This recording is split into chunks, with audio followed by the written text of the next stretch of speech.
Welcome to Star Citizen. There is a lot of things I wish that I would have known before I did them. In Star Citizen, that list is forever expanding and even somewhat unavoidable. Starting with the first hardest decision you have to make when you want to try this game, when you want to play this game, when you want to buy this game. What kind of ship package do you want and what's the difference? There are two options. We have the RSI Aurora MR and the CO Mustang Alpha. There are even more expensive options, but these are the most cheapest basic options there are. Starting with the Mustang Alpha, which is a light fighter. Aurora is also a light fighter, but for a long period of time it was considered an exploration ship instead of this. Well, the Mustang boasts significantly better firepower. You have two size 2 weapons, plus you have 2 empty slots for your size 1s, which you need to fill yourself.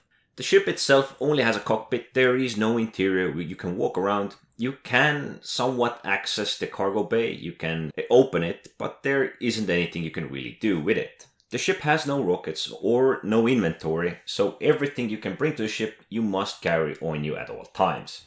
Even with the stock loadout, you can take on other light fighters. Fighting other ships is what this ship is meant for. Now you can travel from location A to location B to get from one spaceport to another to get more lucrative missions, so on, but you can't really bring lots of things with you. So in general, the ship is your typical light fighter. It's meant for fighting and not for cargo transport, trading, or anything like that.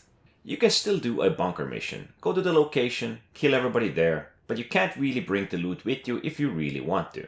Now then, Aurora MR. Aurora MR is also considered a light fighter and a combat ship. The difference is this ship actually has some interior and inventory where you can store your items. Also, in the case of firepower, Aurora comes with the 2 size 1 weapons in its loadout. There are also 2 empty size 1 slots which you need to fill yourself, and it also has 2 size 1 rockets.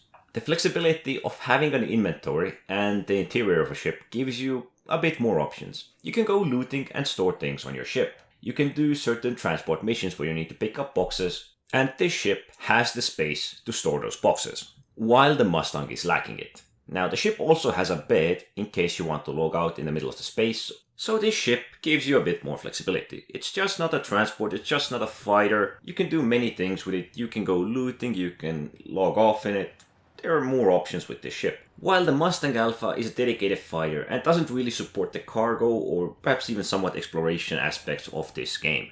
But for ship fighting it does offer quite a bit more firepower. It does have decent guns, decent weapons even in the stock loadout, but you still need to add your own to both of these ships.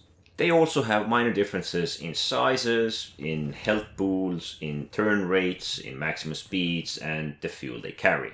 But these differences are relatively minor and either benefit the Mustang or Aurora a bit more than the other.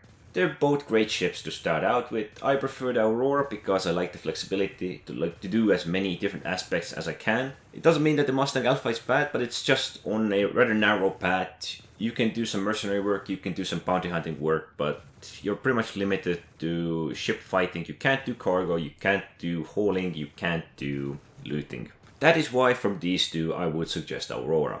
But if you want something that packs a firepower and has some space, there is also the Aegis Avenger Titan, which is a bit more expensive, but it fills the both roles quite effectively.